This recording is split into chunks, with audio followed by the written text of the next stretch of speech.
ವಿಧಾನಸೌಧದಲ್ಲಿ ಸಚಿವ B Nagendra meeting ಅನ್ನು ಮಾಡ್ತಾ ಇದ್ದಾರೆ. ಸಚಿವರ ಜೊತೆಗೆ ವಿಧಾನಸೌಧದ ಕೊಠಡಿಯಲ್ಲಿ ಸಭೆ ನಡೀತಾ ಇದೆ. ಈ ಸಭೆಯಲ್ಲಿ ಪ್ರಿಯಾಂಕ್ ಖರ್ಗೆ, ಅಜಯ್ ಸಿಂಗ್ ಭಾಗಿಯಾಗಿದ್ದಾರೆ ಎಂಬ ಮಾಹಿತಿ ಗೊತ್ತಾಗ್ತಾ ಇದೆ. ಕೆಲ ಹೊತ್ತಲ್ಲೇ ನಾಗೇಂದ್ರ ಅವರು ರಾಜೀನಾಮೆಯನ್ನ ಘೋಷಣೆ ಮಾಡ್ತಾರಾ? ಬ್ರೇಕಿಂಗ್ ಲಭ್ಯವಾಗ್ತಾ ಇದೆ. ನಾವು ಗಮನಿಸ್ತಾ ಇದ್ದೀವಿ, ಬಿಜೆಪಿಯು ಕೂಡ ಬಹಳಷ್ಟು ದಿನಗಳಿಂದ ನಾಗೇಂದ್ರ ಅವರು ರಾಜೀನಾಮೆಯನ್ನ ಕೊಡಲೇಬೇಕು ಎಂಬಂತ ಪಟ್ಟು ಹಿಡಿದಿರುವಂತದ್ದು.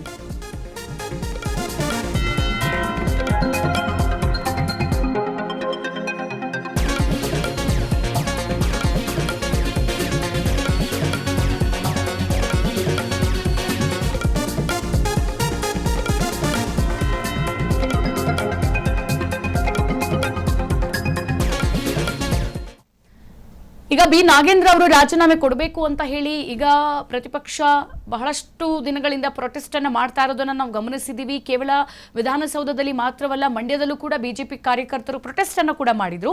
ಬಿ ನಾಗೇಂದ್ರ ಅವರು ಇಂಥ ಲೂಟಿಕೋರರಿಗೆ ಯಾಕೆ ಮತ್ತೆ ಮಂತ್ರಿಗಿರಿಯನ್ನ ಕೊಟ್ಟಿದ್ದೀರಾ ಅಂತ ಹೇಳ್ಬಿಟ್ಟು ಬಿಜೆಪಿ ಕಪ್ಪು ಪಟ್ಟಿ ಹಾಕಿ ಕಪ್ಪು ಬಟ್ಟೆಯನ್ನು ಕೂಡ ಧರಿಸಿ ವಿನೂತನವಾಗಿ ಪ್ರತಿಭಟಿಸಿದ್ವು ಕೂಡ.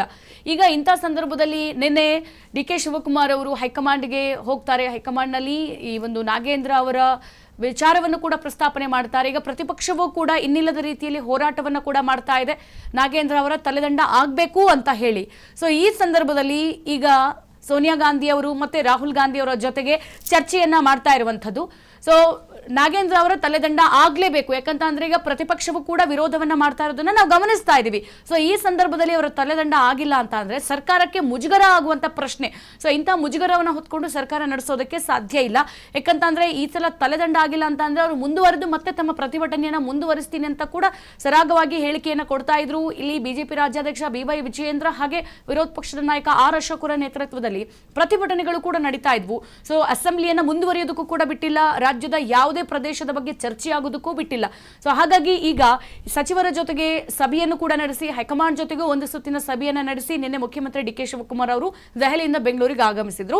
ಈ ಸಂದರ್ಭದಲ್ಲಿ ನಾಗೇಂದ್ರ ಅವರು ಕೂಡ ಬಿಜೆಪಿಯಲ್ಲಿನ ಶಾಸಕರೇನು ಅವರೇನು ದೊಡ್ಡ ಇವರಲ್ಲ, ಅವರು ಕೂಡ ಹಗರಣ ಮಾಡಿದ್ದಾರೆ. ರಾಮುಲು ಆಗಿರ್ಬೋದು, ಹಾಗೆ ಜನಾರ್ದನ್ ರೆಡ್ಡಿ ಅವರದ್ದು ಕೂಡ ಹಗರಣವನ್ನ ಫೈಲ್ ತೆಗೆದುಕೊಂಡು ಹೋಗಿದ್ರು. ಜೊತೆಗೆ ಅವರ ಈ ಒಂದು ಕೇಸ್ಗೆ ಸಂಬಂಧಪಟ್ಟಂತ ಎಲ್ಲ ಫೈಲ್ ಅನ್ನ ತೆಗೆದುಕೊಂಡು ಹೈಕಮಾಂಡ್ ಜೊತೆಗೆ ಮೀಟಿಂಗ್ ಮಾಡಿದ್ರು.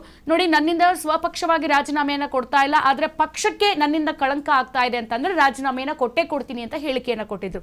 ಸದ್ಯ ಈಗ ದೆಹಲಿಯಿಂದ ಬೆಂಗಳೂರಿಗೆ ಆಗಮಿಸಿದಾರಲ್ಲ, ಈಗ ಸಚಿವರ ಜೊತೆಗೆ ವಿಧಾನಸೌಧದ ಕೊಠಡಿಯಲ್ಲಿ ಸಭೆ ಕೂಡ ನಡೀತಾ ಇದೆ. ಈ ಸಭೆಯಲ್ಲಿ ಪ್ರಿಯಾಂಕ್ ಖರ್ಗೆ, ಅಜಯ್ ಸಿಂಗ್ ಅವರು ಕೂಡ ಭಾಗಿಯಾಗಿದ್ದಾರೆ. ಕೆಲ ಹೊತ್ತಲ್ಲೇ ನಾಗೇಂದ್ರ ರಾಜೀನಾಮೆಯನ್ನ ಘೋಷಣೆ ಮಾಡ್ತಾರೆ ಅಂತ ಹೇಳಲಾಗ್ತಿದೆ.